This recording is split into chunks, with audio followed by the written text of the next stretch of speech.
సంఖ్యాకాండము 15వ అధ్యాయము. మరియు యెహోవా మోషేకు ఈలాగు సెలవిచ్చెను.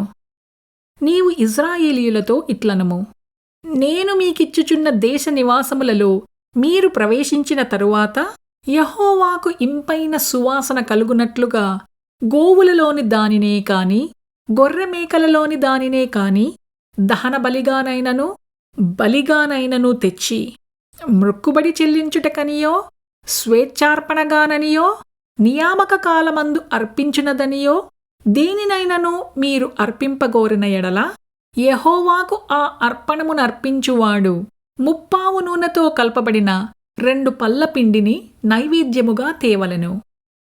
ఒక్కొక్క గొర్రెపిల్లతో కూడా దహనబలి మీదనేమి బలిమీదనేమి పోయుటకై 30 ద్రాక్షారసమును పానార్పణముగా సిద్ధపరచవలెను. పొట్టేలుతో కూడా పడి నూనెతో కల్పబడిన 4 పళ్ల పిండిని నైవేద్యముగా సిద్ధపరచవలెను. పడి ద్రాక్షారసమును పానార్పణముగా తేవలెను. ఇది యెహోవాకు ఇంపైన సువాసన. మొక్కుబడిని చెల్లించుటకైనను యెహోవాకు సమాధాన బలిని అర్పించుటకైనను నీవు దహనబలిగానైనను బలిగానైనను కోడెదూడను సిద్ధపరచిన ఎడల ఆ కోడెతో కూడా 10 నూనె కలపబడిన 6 పళ్ల గోధుమ పిండిని నైవేద్యముగా అర్పింపవలెను. మరియు యెహోవాకు ఇంపైన సువాసన గల హోమముగా 10 ద్రాక్షారసమును పానీయార్పణముగా తేవలెను.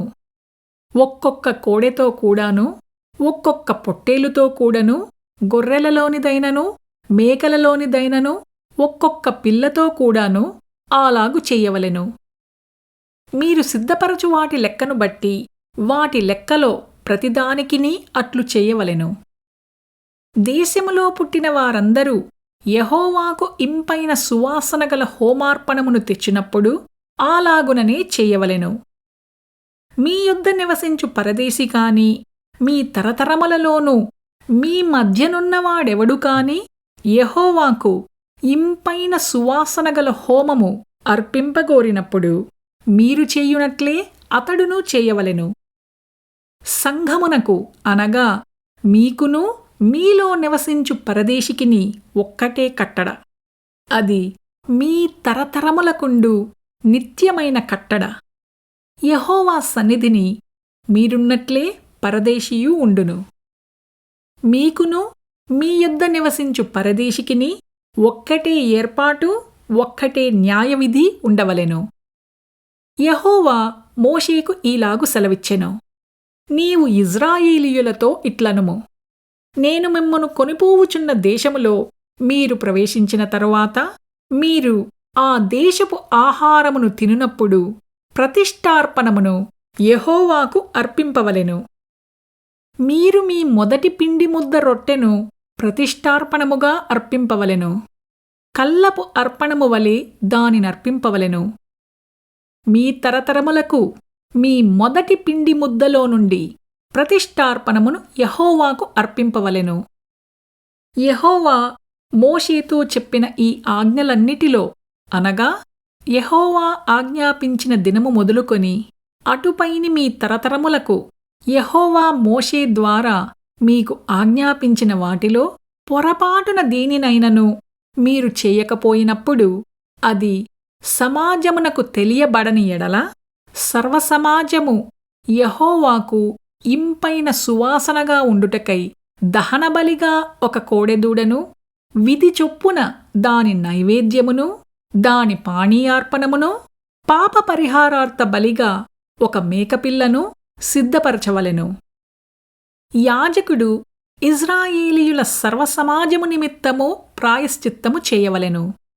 తెలియకయే దాని చేసెను కనుక క్షమింపబడును. వారు పొరపాటున చేసిన పాపములను బట్టి తమ అర్పణమును అనగా యెహోవాకు చెందవలసిన హోమమును పాప పరిహారార్థ బలిని యెహోవా సన్నిధికి తీసుకుని రావలెను. అప్పుడు ఇశ్రాయేలీయుల సర్వసమాజమేమి వారి మధ్యను నివసించు పరదేశియేమి క్షమాపణ నొందును. ఏలయనగా ప్రజలందరూ తెలియకయే దాని చేయుట తటస్థించెను. ఒకడు పొరపాటున పాపము చేసిన ఎడల వాడు పాప పరిహారార్థ బలిగా 7 ఆడుమేక పిల్లను తీసుకుని రావలెను. పొరపాటున యెహోవా సన్నిధిని దాని చేసెను కనుక తెలియకయే పాపము చేసిన వాని నిమిత్తము యాజకుడు ప్రాయశ్చిత్తము చెయ్యును. వాని నిమిత్తము ప్రాయశ్చిత్తము చేయుట వలన వాడు క్షమాపణ నొందును. ఇజ్రాయేలీయులలో పుట్టినవాడే కాని వారి మధ్యను నివసించు పరదేశీయే కాని పొరపాటున ఎవడైననూ పాపము చేసిన ఎడల వానికిని మీకును విధి ఒక్కటే ఉండవలెను. అయితే దేశమందు పుట్టినవాడే కాని పరదేశీయే కాని ఎవడైననూ సాహసించి పాపము చేసిన ఎడల వాడు యెహోవాను తృణీకరించిన వాడగును. కనుక అట్టివాడు నిశ్చయముగా జనులలో నుండి కొట్టివేయబడును. వాడు యెహోవా మాటను అలక్ష్యము చేసి ఆయన ఆజ్ఞను మీరినందున నిశ్చయముగా కొట్టివేయబడును. వాని దోషశిక్షకు వాడే కారకుడు. ఇజ్రాయేలీయులు అరణ్యములో ఉన్నప్పుడు ఒకడు విశ్రాంతి దినమున కట్టెలు ఏరుట చూచిరి. వాడు కట్టెలు ఏరుట చూచిన వారు మోషే యొద్దకును అహరోను నొద్దకును సర్వసమాజము నొద్దకును వానిని తీసుకుని వచ్చిరి. వాడు ఏమి చెయ్యవలెనో అది విశదపరచబడలేదు కనుక వానిని కావలిలో ఉంచిరి. తరువాత యెహోవా ఆ మనుష్యుడు మరణశిక్ష నొందవలెను. సర్వసమాజము పాలెము వెలుపల రాళ్లతో వాని కొట్టి చంపవలెనని మోషేతో చెప్పెను. కాబట్టి యెహోవా మోషేకు ఆజ్ఞాపించినట్లు సర్వసమాజము పాలెము వెలుపలికి వాని తీసుకునిపోయి రాళ్లతో వాని చావగొట్టెను. మరియు యెహోవా మోషేకు ఈలాగు సెలవిచ్చెను, నీవు ఇజ్రాయేలీయులతో ఇట్లనుము, వారు తమ తరతరములకు తమ బట్టల అంచులకు కుచ్చులు చేసుకుని అంచుల కుచ్చుల మీద నీలి సూత్రము తగిలింపవలెను. మీరు నా ఆజ్ఞలన్నిటినీ జ్ఞాపకము చేసుకుని మీ దేవునికి ప్రతిష్ఠితులయ్యుండునట్లు మునుపటి వలె కోరిన వాటిని బట్టియు చూచిన వాటిని బట్టియు వ్యభిచరింపక దాని చూచి యెహోవా ఆజ్ఞలన్నిటినీ జ్ఞాపకము చేసుకుని వాటిననుసరించుటకే అది మీకు కుచ్చుగా నుండును. నేను మీకు దేవుడనయ్యుండునట్లుగా ఐగుప్తు దేశములో నుండి మిమ్మును రప్పించిన మీ దేవుడనైన యెహోవాను నేనే.